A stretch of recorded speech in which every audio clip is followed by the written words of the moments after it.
Hello everyone. In today's lecture, we will be discussing how to derive Schrodinger's wave equation from the equation of standing waves. Second thing, we will be discussing how to find out the probability from the wave function. Third thing is how to find out the normalization constant of any wave function. We have already discussed normalization constant, but we will do some examples also today. And next thing is we will be discussing what are orthogonal functions and what are orthonormal functions, and some examples will be discussed. So let's start the derivation of Schrodinger's wave equation from standing wave equation. Now you must have already studied in standing waves you have this kind of picture, like a wave is starting from here. So standing wave, why we are comparing this with standing waves? Because standing waves are confined between 2 points, and we are also dealing with the wave functions which are associated with electrons or any microscopic objects which are confined between some boundaries. So we are comparing those waves with standing waves. Alright. So here in standing waves, let us psi is the amplitude of the wave at any time and any position. Here is the position axis x. So psi is a function of x and t. Let me write it here, x and t. Alright. So psi is an amplitude. Now if u is the velocity of propagation of the wave, but in terms of electromagnetic radiations waves or the waves which are associated with very small particles, we can say u is equal to c, the velocity of light, but let it be u here. Okay, we will see it later what to do with it. So the standing waves, the equation of standing waves is like something like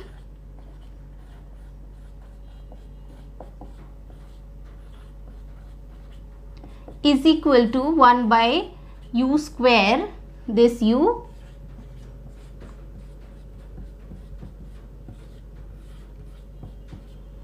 this is the equation for standing waves.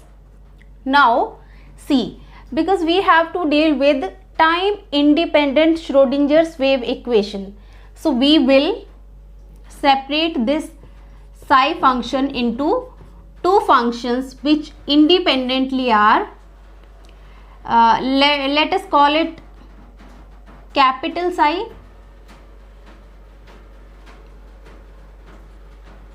and this is small psi, which is only a function of x, and some another function phi which is a function of t. So we have separated this psi into two different functions which are independently functions of x and t. Alright, now we need only this function, but from if you solve the equation for standing waves, you will get the value of this t function comes equal to cos omega t. This comes out to be the value of this t function. So we are using this directly because we in our syllabus or in topics which we are going to discuss, the derivation is not required for this function. Alright, so I can substitute this value over here, and then finally this value of psi in equation 1. Let us do it. So the equation 1 becomes psi is equal to psi x, and sorry, this phi has become cos omega t, cos omega t. Alright, with respect to x square, 1 by u square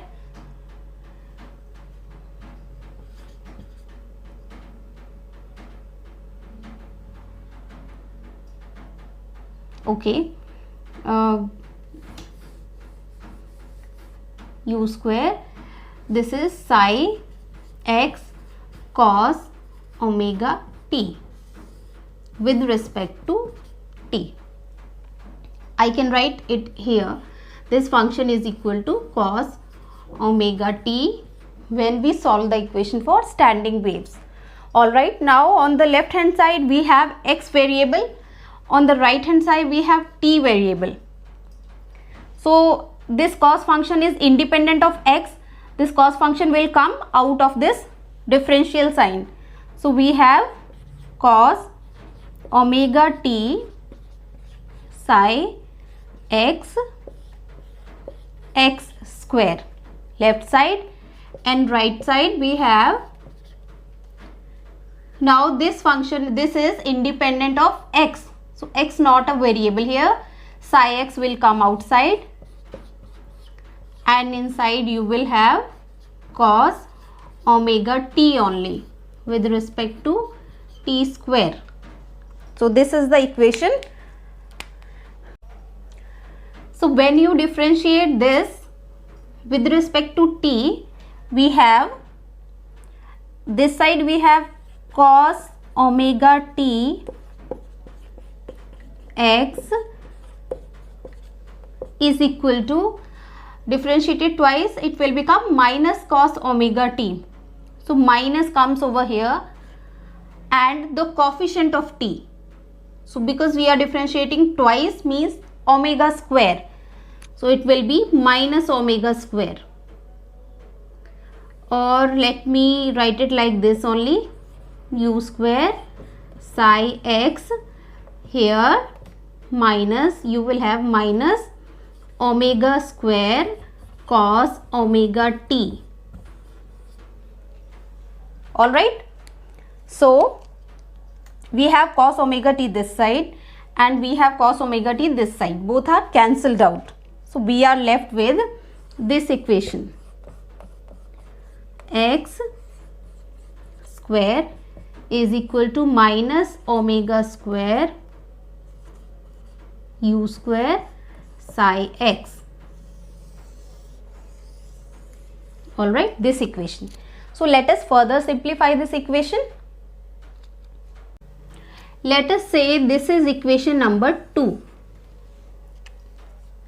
Alright, now we have to replace omega and u square with some other terms. So we know that omega is angular frequency which is equal to 2 pi nu. Hence omega square is equal to 4 pi square nu square. This is one thing. Second thing is we have to replace u also. If u is the velocity of the wave, we can write u is equal to nu lambda, or I can say nu can be equal to u upon lambda, or nu square is equal to u square upon lambda square. So when we substitute the value of nu square in this omega, this nu square over here, this omega square will become 4 pi square u square lambda square. Substitute this in equation number 2. Equation number 2. So we will have, from equation 2, we have psi x on the left side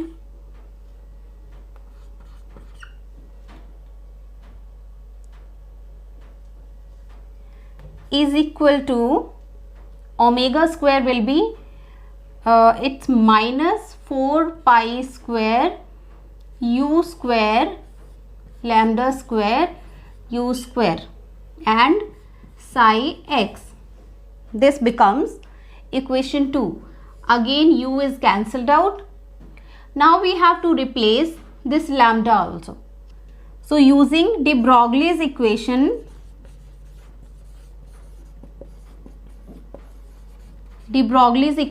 it says lambda is equal to h upon p. P is the momentum, h is Planck's constant. So when you substitute this value over here, so lambda square will be h square upon p square. Let me further simplify this. It implies 1 by lambda square is equal to p square upon h square. Mark it equation number 3. Okay, so what is the value of P in terms of kinetic energy? We have total energy is equal to kinetic energy plus potential energy, or we can say E is equal to half mv square plus v, or E is equal to p square upon 2m plus v. Alright, from this find out the value of p square and substitute over here. You will have, it implies from this equation, from this we have, just rearrange the terms, take v on the left side and multiply with 2m. So simply p square will be 2m E minus v. Put this value over here. It means 1 by lambda square will be 2m E minus v divided by square of Planck's constant. Now we will substitute this expression of 1 by lambda square in equation 3. So from equation 3, what we have? This side as it is,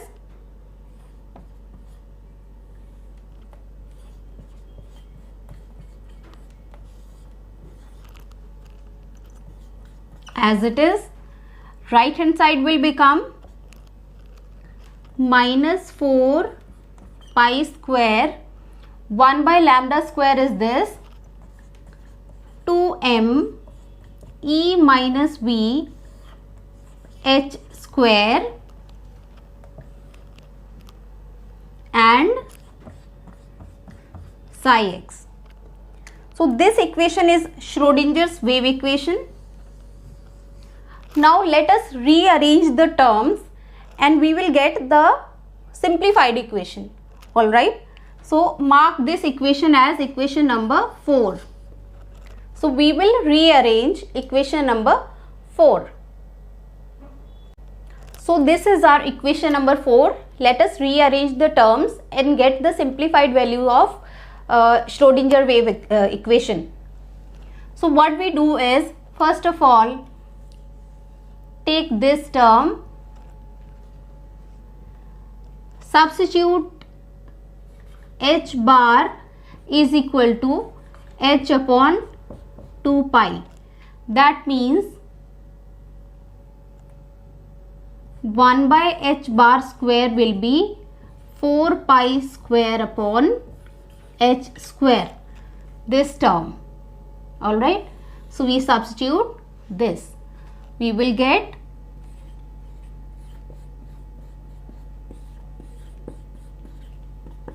minus 1 by h bar square. The above terms are 2m E minus v and psi x. Now multiply this factor 2h bar square 2m with minus sign. Take this on the left side and leave the terms on right side. Take this factor this side and leave these terms over here. So we will have, or I must simply say in mathematical terms, we can multiply and divide with this factor. In simple terms, we can multiply and divide with this factor. Hence the terms will become like minus h bar square 2m. This has come this side. Alright, this is as it is. This side we are left with E minus, multiply this psi inside, E psi plus, sorry, it's minus V psi. Now take this V term on the left side. So we have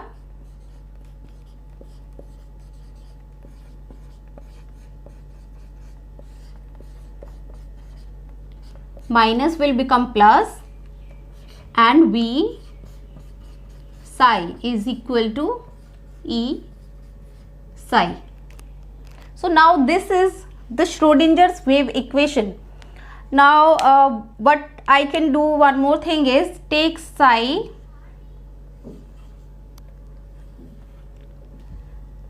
common from these two terms. So you will left with minus h bar square 2m partial derivative with respect to x plus v is a function of x, and psi x is equal to E psi x. Now look at this equation very carefully. This is a total energy operator. This term is Hamiltonian operator. Kinetic energy operator plus potential energy operator is equal to Hamiltonian operator. Wave function, eigenvalues of energy, and again wave functions. So this equation is an eigenvalue equation. Alright.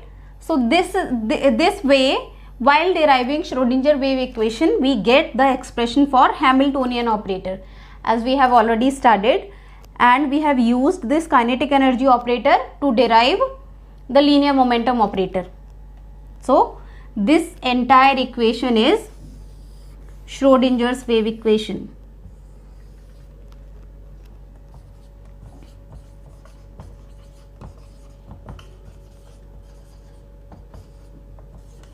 Wave equation. All right. I can write this in a short form. If I put this Hamiltonian operator in place of this entire term, it will be like this. Equation will be, simplified equation is H psi is equal to E psi. So this is short form of Schrodinger's wave equation. So this is Schrodinger's wave equation only in terms of x coordinates. We can consider all the three x, y and z coordinates, and the equation will be extended as minus h bar square 2m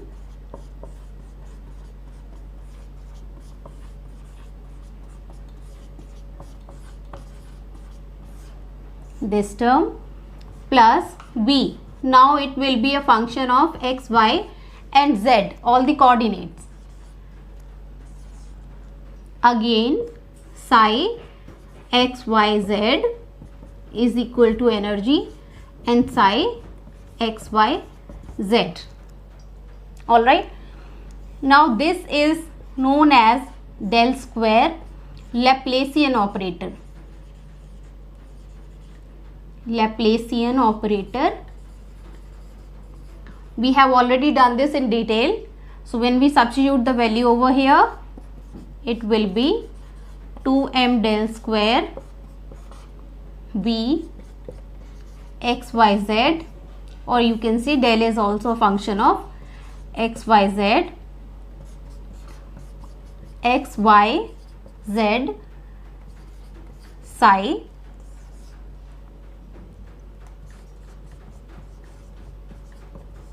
is equal to E x, y, z. Alright, and this is equal to Hamiltonian operator. So the short form becomes H psi is equal to E psi for Schrodinger wave equation. Let's see what are normal and what are orthogonal functions. So we have studied the condition of normalization. So those wave functions which obey the condition of normalization are known as normal functions. For example, say if I have psi ix and psi jx, two different functions which are independent of each other. All right, so if psi is normalized,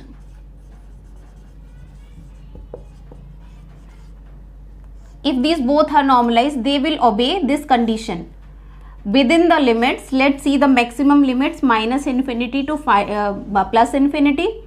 They will obey this condition. Psi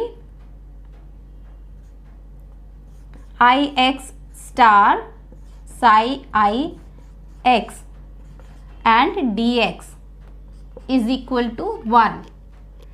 If a wave function obeys this condition, it is said to be normalized. And for j also the same condition holds true. Minus infinity to plus infinity, it will be psi jx star and psi jx dx is equal to 1. Wave function with its complex conjugate, wave function and its own complex conjugate has to be equal to 1. It means within the given space its probability has to be equal to 1. So these are said to be normalized wave functions. This is the condition. All right, here I is equal to I, these two are same. Now what happens in orthogonal functions? In orthogonal functions, I take complex conjugate of I and the wave function j dx. This has to be equal to 0 within the given space. All right, the physical meaning of normalized function is the probability of finding that normalized that particle with which this wave function is associated within the given space is 1, means the particle is present in the given space. Now orthogonal function means the two functions are not interfering with each other, they are independent with each other in this given space. So their product is 0, they are not interfering. This is condition of orthogonality. Here you must say I is not equal to j. But when I becomes equal to j, the two wave functions becomes equal and this condition becomes normalization condition. So psi I and psi j are said to be orthogonal, and this condition is known as orthogonality, condition of orthogonality.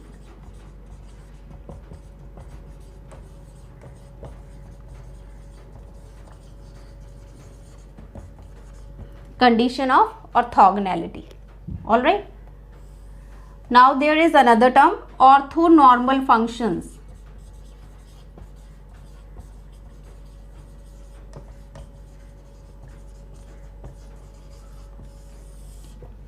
Orthonormal functions. So those functions which are normalized and which are orthogonal to each other are known as orthonormal functions. So we can write it here, functions which are normalized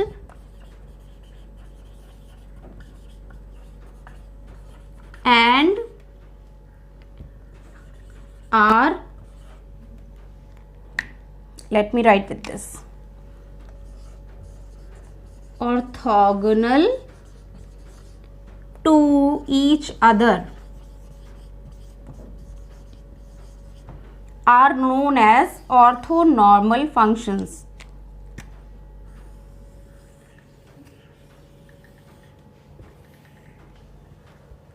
We solve this example. the normalization constant a for a wave function is, okay, we have to find out what is the value of a. Alright, the wave function provided is this. So apply the normalization condition.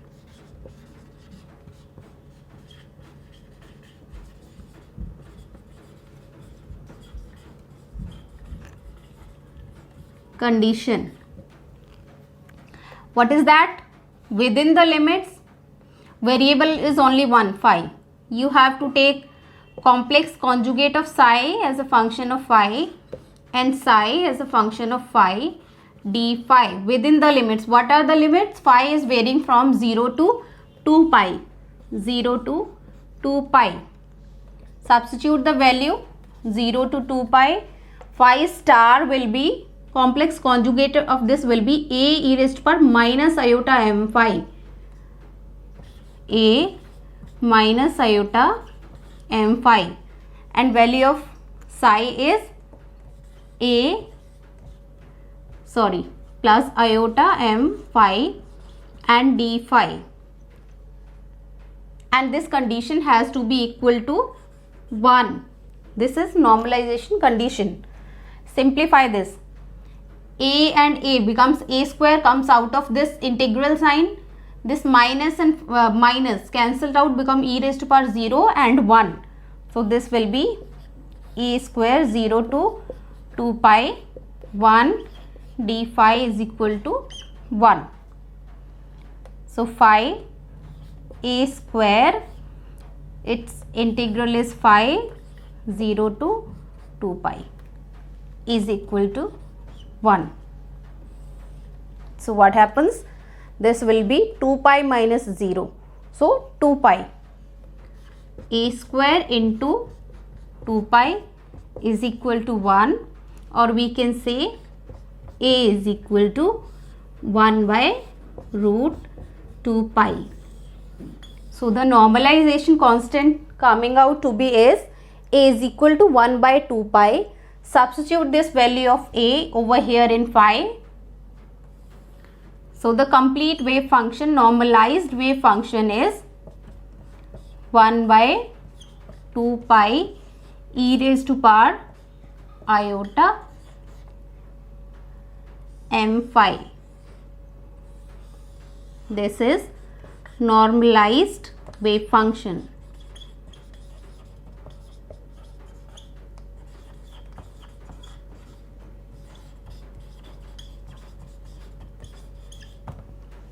Normalized wave function. One more example of normalization in Cartesian coordinates. Normalize the function small a minus x over the interval 0 to a. So given is a function, let us say psi, which is a function of x, is equal to a minus x. We have to normalize it. It means there has to be some normalization constant also. Let us say this function as n. This is the function. Okay, so it's a real function. There is no need to change any sign while taking complex conjugate. So we can simply apply the normalization condition.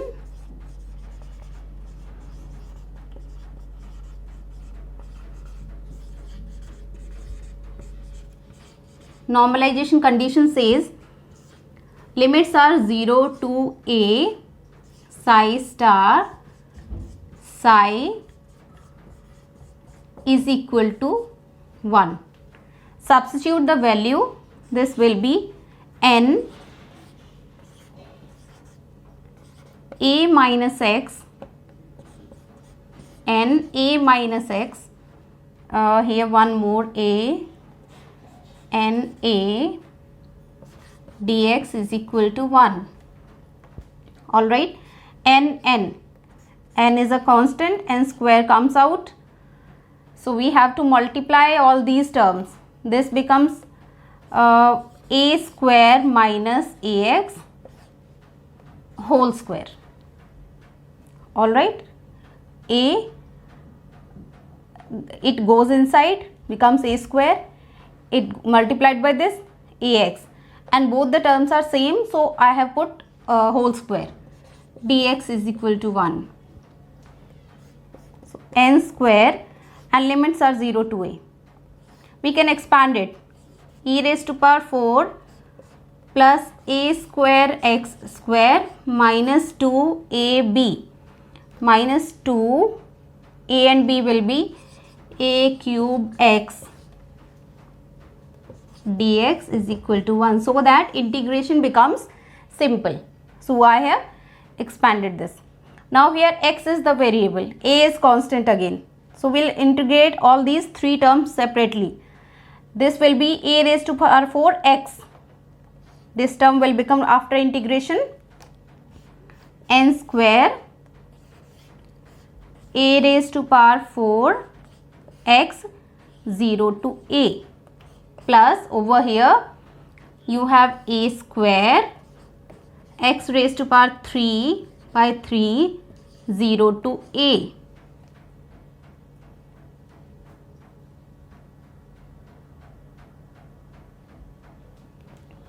Minus, I hope I am doing it correct, a square plus b square minus 2ab.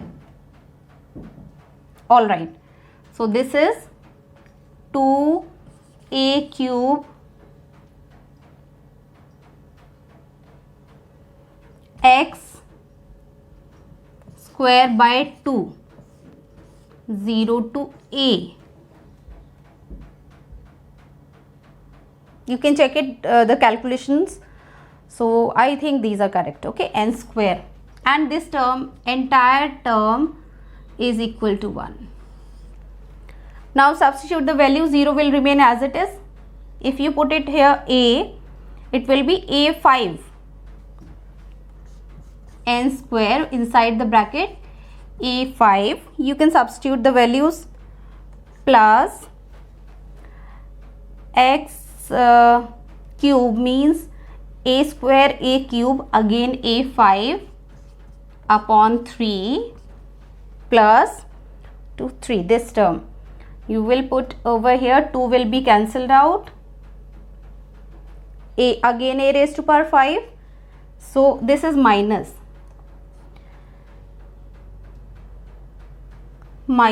a raised to power 5 is equal to 1. a5 cancelled out, n square a5 by 3 is equal to 1.